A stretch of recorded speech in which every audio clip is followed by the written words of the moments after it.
પોરબંદરની વિજય મોઢા કોલેજ ખાતે જિલ્લા ભાજપ દ્વારા બજેટ અંગે યુવા માર્ગદર્શન સેમિનારનું આયોજન કરવામાં આવ્યું હતું, જેમાં મોટી સંખ્યામાં આગેવાનો ઉપસ્થિત રહ્યા હતા.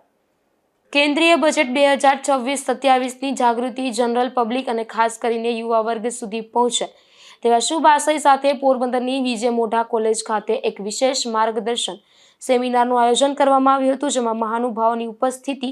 આ સેમિનારમાં પોરબંદર જિલ્લા ભાજપ પ્રમુખ ડોક્ટર ચેતનાબેન તિવારી, જિલ્લા ભાજપ મહામંત્રી અશોકભાઈ મોઢા, કેતનભાઈ દાણી વિશેષ ઉપસ્થિત રહ્યા હતા. આ કાર્યક્રમનું ટેકનિકલ માર્ગદર્શન ઇન્ચાર્જ દિવ્યેશ સોઢા, સહ ઇન્ચાર્જ ભાવિક દેવાણી તથા વિજયભાઈ ઉનડકર દ્વારા પૂરું પાડવામાં આવ્યું હતું. યુવા કેન્દ્રિત જોગવાઈઓ પર વિશેષ ભાર સેમિનાર દરમિયાન સીએ દિવ્યેશ સોઢા, ભાવિક દેવાણી અને વિજયભાઈ ઉનડકર દ્વારા બજેટની વિવિધ જોગવાઈઓ વિશે ઊંડાણપૂર્વક માહિતી આપવામાં આવી હતી. ખાસ કરીને વિદ્યાર્થીઓ માટે આશીર્વાદ રૂપ એવી નીચેની બાબતો પર પ્રકાશ પાડવામાં આવ્યો હતો.